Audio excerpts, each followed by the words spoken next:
يا واد اسمع مني، ندى دي ما تنفعكش. دي بنت كده يا حبيبي شايفة نفسها، عمالة كل شوية تخرج تروح وتيجي، تغير في لبس ايه، تعمل تسريحة ايه.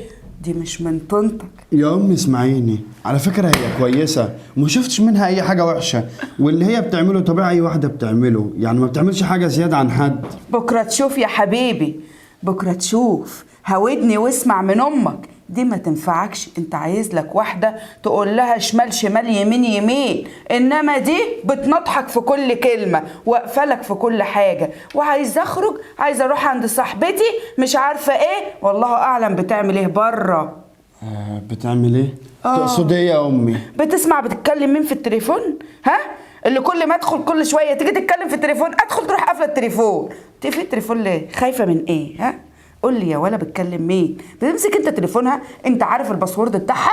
ها؟ بصراحة لأ، بس أنا بثق فيها.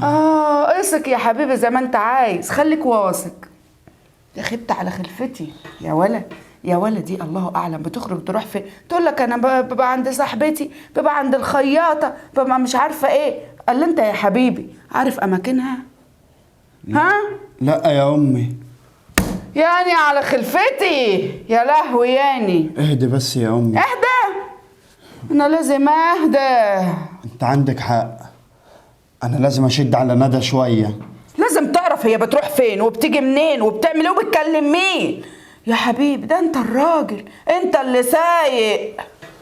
يبقى من النهاردة أنا هشد عليها وأشوف إيه حكايتها بالظبط، ايوه طبعا. وتخف شوية عن الخروج والتليفونات. الخروج واللبس وما ادرك ايه، وراح عند امي. بتروح عند امها كل شويه تعمل ايه؟ هي امها يا حبيبي بتوزع حاجه لله؟ خلاص يا أم اهدي بقى، اللي أنت عايزاه أنا هعمله. وهي خلاص فعلا حوار الدلع بقى والخروج واللي بتعمله ده تنساه. ايوه كده، خليك كده ليك كلمه مسموعه. بقى يا ولية يا عقربة بتقوي جوزي عليا، وحياة أمي لوريكي انتي والله لا تشوفي مني أيام سودة. بعد كده كنت بعاملك كويس، بعد كده المعاملة هتبقى خرا على دماغك. وانت يا أحمد لما نشوف بتسمع كلام أمك، لما نشوفك هتعمل ايه؟ سبع البرومبا. خليك سرحان كده يا اخوي، انا قايمه ادخل اريح شويه. على الله ما تاخدش كلامي وفت قلبي من الناحيه دي وترميه من الناحيه دي. خلينا تنصف في خلفتي بقى. لا اطمني يا أمي.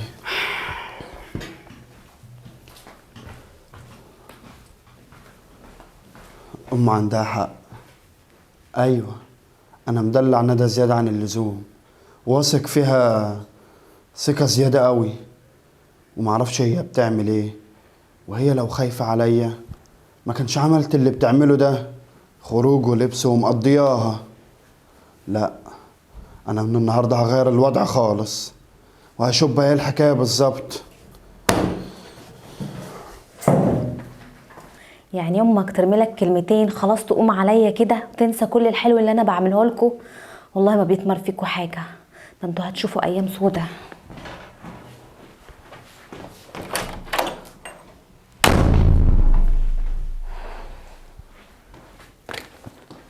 ايه ده أحمد؟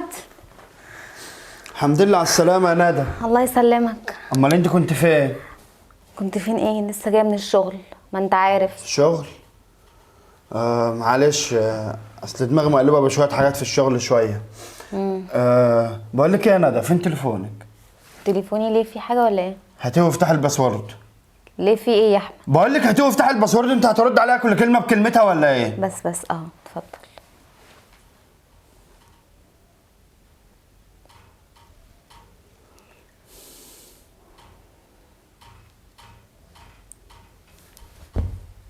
سكي.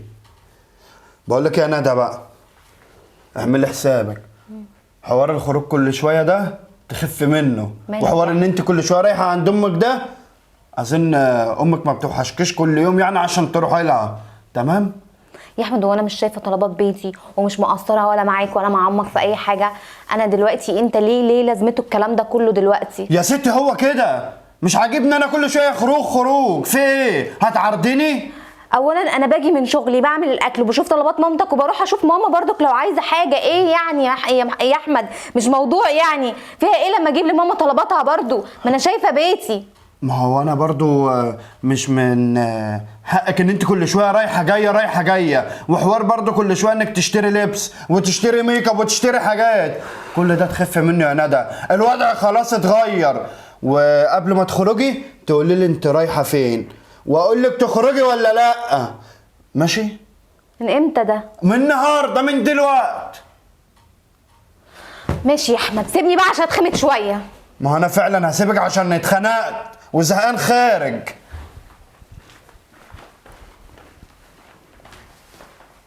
كل ده عشان امك اديتك كلمتين؟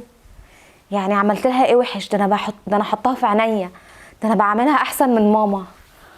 يا نهار اسود، يعني بعد معاملتي ليهم ديت يعاملوني هما كده؟ ماشي ماشي، والله لا تشوفوا مني ايام بعد كده.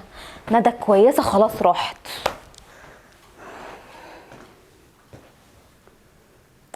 انت اللي جبتيه لنفسك، كنت بعاملك كويس. الباب اتقفل عليا من بره. كتك القرف انت وابنك. ايه ده؟ الباب اتقفل فعلا. احمد، احمد، مين اللي قفل عليا من بره؟ يا احمد، يا نهار ابيض، ايه اللي حصل؟ يا ابني، يا احمد رد عليا.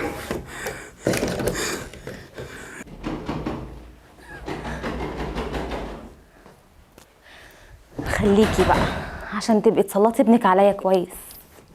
ده انا هخليكي كده لحد ما تعمليها على نفسك، اصلا ما تستاهليش الخير اللي انا كنت بعمله عليك. طيب وابنك بقى احسبه معايا بعدين، اللي بيقول لي ما تروحيش وما تجيش وبطلي مش عارفه ايه. يا ولاد مفيش فايده، ولا هو بيرد ولا حاجه. تليفون، تليفون.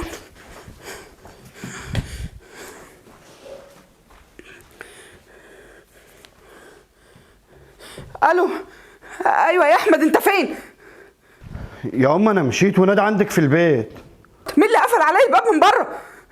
ندى؟ هي ندى هنا اصلا؟ ندى جت امتى؟ جت ودخلت نامت؟ طب وليه تقفل عليا الباب من بره وعمال ازعق واندح عليك ومحدش بيرد؟ الباب اتقفل وعماله تزعق ومفيش اي صوت. يلا تعالى بسرعه افتح لي الباب ده، انا بدات اتخنق. انت عارف ان انا ما بحبش الاماكن المغلقه. بسرعه. طب حاضر حاضر يا انا جاي. يلا سلام. يا ندى، يا ندى. انا مش عارف بقى إيه اللي بيحصل ده، بس ندى ايه اللي هيخليها تقفل الباب على امي؟ انا قلبي حاسس ان كده من كتر الحاجات اللي امي بتعملها في ندى هيبقى ده حوار من حواراتها، وانا بقى مش هخلص ولا اعرف اشوف شغل ولا اركز في حاجه. هو اتأخر ليه؟ ما انا سامعاها بتتصل بابنها. والله العظيم لو اوريكم انتوا الاتنين، بس اول ما يجي ادخل افتح عليها الباب واعمل نفسي نايمه، وهو بقى يبقى يشوف امه بتخرف ولا بتعمل ايه.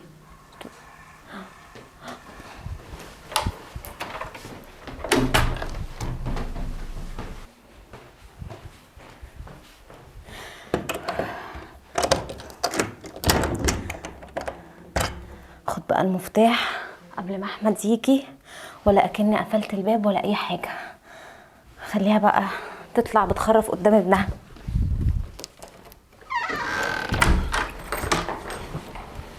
حياة امي يا ندى لو طلع انت اللي عامله كده لا تشوفها ايام سودا. يا امي